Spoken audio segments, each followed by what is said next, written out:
Hello. Hey, Bataa. Uh, Hi, Courtney. So basically, the purpose of this interview is to let you share your story and how your life and the experiences you had, so the people who are watching are able to learn from it and basically relate to it, or maybe reflect on it on their own lives and just get some kind of value out of it. So with that, Cool. can you introduce yourself briefly? Yep. My name is Courtney Bland. I am a father and a husband, Mm, and I live in Auckland, New Zealand, and I am a New Zealand Warriors supporter. I'm not sure if all your viewers who would know mm. the Vodafone Warriors Yep, that's the rugby team. Yep, rugby league team. rugby league. They are, Yep. they have been in the competition for 25 years, never come close to winning it. They're a pathetic team, but I support them, so it says a bit about me. Mm. It's probably more about the team, but yeah. So you were born and raised in New Zealand, right? Yeah, pretty much. I spent 3 years during high school in Sydney, but other than that, yeah, I've been raised in New Zealand. Yeah. So do you have this like sense of pride of being from New Zealand or like being a Kiwi? And if so, like explain more about it. Yeah, definitely. I think growing up, um, we appreciate New Zealand, but as you get older, you appreciate more and more, and you realize how great it is. New Zealand is the sort of underdog, but the overachiever at the same time. And we have, famous people like Sir Edmund Hillary and Ernest Rutherford who done great things, but there's so many people, and New Zealand on a whole punches above its weight. Mm, So I'm so proud to be part of New Zealand and part of that culture. But our culture is so awesome as well because it's so relaxed and we have freedoms and we can have opportunities. So I'm really proud to call myself a Kiwi. yeah, definitely. And I, coming from a different country, I really definitely did feel these values that you've talked about, like being relaxed and having more freedom and having more opportunities. And it's very definitely a very big thing. Mm. So you recently had a baby, right? So that was like how many months ago? 15 months ago. Months ago. It's like it's just about over a year. Yeah, Tell us a mate. bit about your family or how's that like process of having a kid looked like? Oof, having a kid. I think every first time parent, first time dad would tell you it changes their life. It's sort of a cliche, but most cliches are based on the truth. Yeah. You don't realize how busy you are or what your really priorities are until you have children, and then your whole world just changes overnight. Yeah, it's like a level of responsibility that you never even like thought about before. Yeah, Smacks you across the face. exactly. And like you hear people like talking about their dogs or their babies and things. It's like, no, you can leave your dog and go to the movies. I can't leave my baby at home and go to the movies. Yeah, exactly.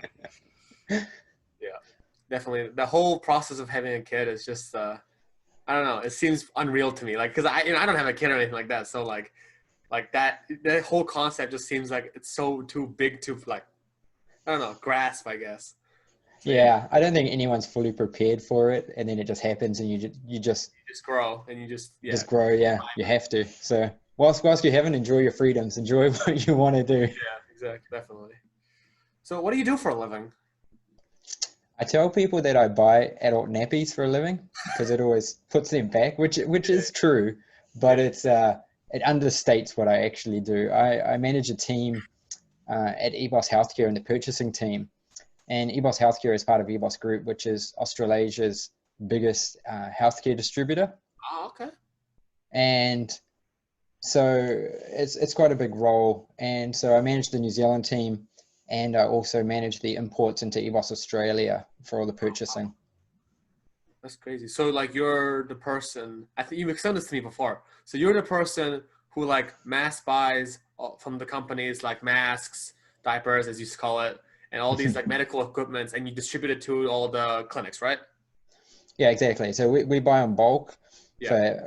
We focus on EBOS Healthcare on primarily on consumable products. So like you say, masks, gowns, all this PPE that you've heard a lot in the news. Yep. We buy that in bulk, containers and container loads, and then we'll sell it to GPs, we'll sell it to hospitals, we'll sell it to aged care facilities in smaller quantities. So we're the middleman. Mm. So we can get the better deals and then distribute it throughout the country. I will ask you like a little question off topic, but like through all this lockdown stuff, have the like actual prices have been of masks going up, or is that like just like a myth people talk about? No, definitely PPE has gone up. it's not just masks, it's gloves, gowns, just about anything that's in high demand has gone up. Some of that has been due to shortage of supply, so it's a supply and demand issue. Some of it, I think, is companies taking advantage of it overseas. Being at the end of the world in New Zealand, we can't do much about it because we don't have too much buying power. Yeah. But it's faced around the world, so there are prices going up. So I met you through Glenfield Toastmasters, and you've been at Glenfield Toastmasters for how many years? Like just over 8 years. 8 years, yeah, exactly. Mm-hmm. So you have a lot of knowledge about like basically the Toastmaster system or like the atmosphere and like just the club in general. Tell us a little bit about specifically the Glenfield Toastmasters Club. Cool. Yeah, Glenfield Toastmasters is a community club. I think it's been around for a bit over 25 years now. Yeah. And it's a really relaxed club. In that time, we've had some people who've been there longer than me, so they're still there. And we get new members, but it's a really relaxed club. You'll probably know better to me because you're a newer member. Yeah. But I think we're really inviting and we're really encouraging, and Definitely. Everyone grows there, and it's a really friendly atmosphere. That's what I think. So what do you think about it? Personally, yeah. It's like they're all so friendly. There's no like external pressure to do so well or like act a certain way. Like if I go up on stage, like you always say, like I have like, people when they give me feedback, they always say I have a lot of energy, but like I'm like allowed to express this kind of energy because you're so like inviting. You know what I mean? They're so open, accepting. So I'm allowed to be more free and more expressive. And yeah, definitely, you're 100% correct. They're so and inviting is the best word you use for it. Out of the 8 years like you spent at Glenfield College, Glenfield Toastmasters. What is the biggest thing that you've like learned, or like what's something that you appreciate the most that you gained from it? Good question. A couple of years ago, I made it to the national finals for the humorous speech competition. Wow. And unfortunately, I didn't place in the finals, but I was still proud of my achievements to make it that far. And I was a bit disappointed, but when I was thinking about it afterwards, I thought, I did the same speech, and at this level, when so many of the speakers are so skilled and so strong, it becomes down to personal preference. Yeah. So, if I did it on a different day in front of different people, I may have done better or worse. It's a real personal thing. Once you reach a certain level, then it's more of a personal preference. Everybody knows what to do it properly. Yeah. So I thought, don't take all the blame for losing, because there's things outside of my control. When it's just like anything that's entertainment is such a personal thing. So don't take all the blame for losing, because it was just personal, what they liked or what they didn't like. People. Yeah. So I thought, don't take the blame, but also getting there. Don't take all the glory for the wins, because maybe also I had won in certain levels because of a personal preference to my style of speech or my topic or something like that. So it's just to try and keep yourself humble, as you win or as you lose. Don't take it. Don't go too high. Don't go too low. I love that. So you're still going to Toastmasters. So what is like your next ambition? Like is there something you want to learn, or is there a competition that you want to like really win, or is it just like a part of your day, like your weekly life, the Toastmasters? I'm still interested in entering the competitions because I find that enjoyable. Yeah. But I've also began mentoring a few of the newer members, trying to help them out, sharing on my knowledge, giving them some tips, because I really like passing that on and seeing them grow, because people helped me. So I want to, pass it on as well. So that's something that I get joy out of as well, is helping these people and seeing them grow. Definitely. Yeah. I've heard, like, I don't know. I've really, recently, I've been talking to a lot of people, especially like my mom and stuff. And I was like, what is it that makes you get up in the morning? And I asked my mom about this, and she does this online business thing where she encourages other people, and basically giving value to other people just seems like, I don't know, one of the biggest ways to get enjoyment for yourself and actually a fulfilling life. So yeah, definitely. Definitely. I'll definitely agree. Your tips are very helpful, 100%. You always say something that I never even noticed about myself. So great tips. So how old are you again? 36. 36, around 36. You've literally lived twice my age. Thanks. I'm not calling you old or anything, but like, what is the biggest accomplishment in your life? Because I can't really answer this question properly because I haven't really done anything that big. But to you, like, you're allowed. You've done a lot of things in life. What is the biggest accomplishment you've in your life so far?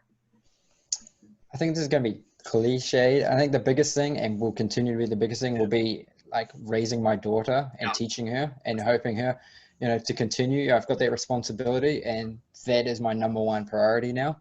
yeah, I've done certain things. I've graduated uni, I've traveled around the world, I bought my house. I've done certain things, tick those boxes, but those are all out the door now.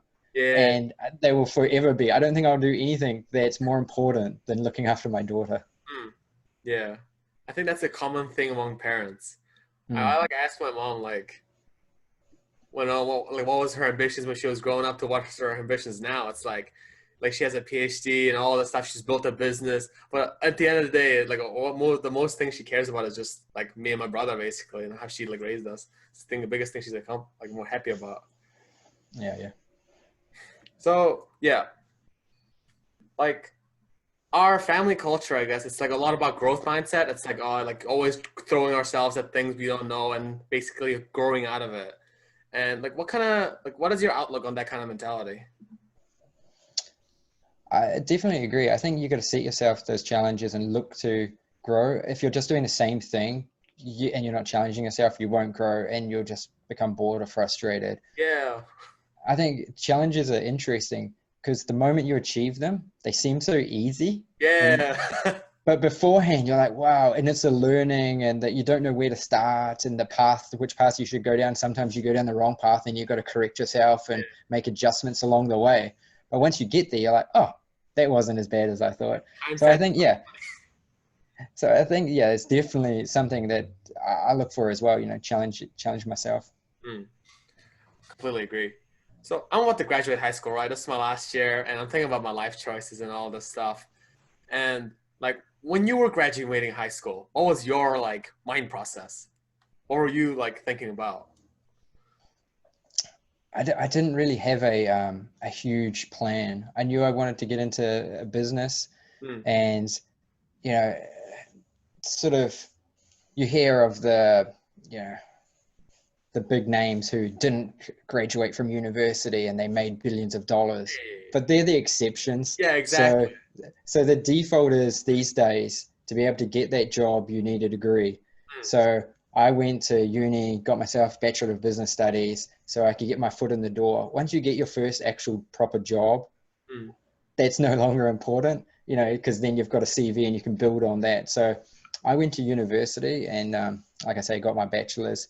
But during that time when I was studying, during the two Christmas breaks in between the 3 years, mm. I went overseas and traveled. Oh yeah. And so that was really important to me. It was experiencing different cultures. So I was over in Europe both times, Mm, and based in Germany and traveling around. And I still love traveling. And I think that's a great way to expand your horizons and see yeah, different things. definitely. Yeah, and I feel like you shouldn't go to university just for like that degree, you know what I mean? Like I feel like the whole experience of university and spending that 4 years and like in an environment where we're surrounded by people that are like similar as you, struggling the same as you, is just like a really good, not just as like an academic growth, but like as a person you grow, I feel like. And yeah. Yeah. Yeah, there's much more responsibility you get from university studies compared to high school. Mm, High school, you're sort of told when to show up, what to do, how to do it. University, it's up to you to put in that time, yeah. find your new process, develop your techniques and things like that. So yeah, you do grow personally at the same time. Mm. So, as your last, like, for the last question, like, what is your advice that you would give to young people who are like graduating high schools now? Like, what is that one tip you would give? Like, so what is one tip you would give to me right now? I would definitely say keep your horizons open, keep your options as wide as possible. You may say you want to get into business, Mm, but you don't know all the opportunities that are out there within the business world. So yes. keep your options open. Even when you go to university, do a few papers outside the core. If Mm, you want to go to university, do things that expand, get to know different people outside your circles. Because the wider you can keep your horizons and your point of view, the more opportunities that can come your way. Don't pigeonhole yourself really early on. Yeah. Yeah. It's because then you're able to have that a little bit more leeway, a little bit more freedom to move around in your decision making. And yeah, exactly. Mm. Yeah, and I think that's for the interview today. First of all, thank you so much, Courtney, for attending this interview. And yeah, it was one of the best interviews I had. I feel like it's because like I don't know, it was very insightful and and yeah, you're also like my mentor for Toastmasters. Yeah, like, overall, it was a very nice interview, and thank you for your time. Cool. Thanks for having me. Yeah, bye. Ciao, ciao.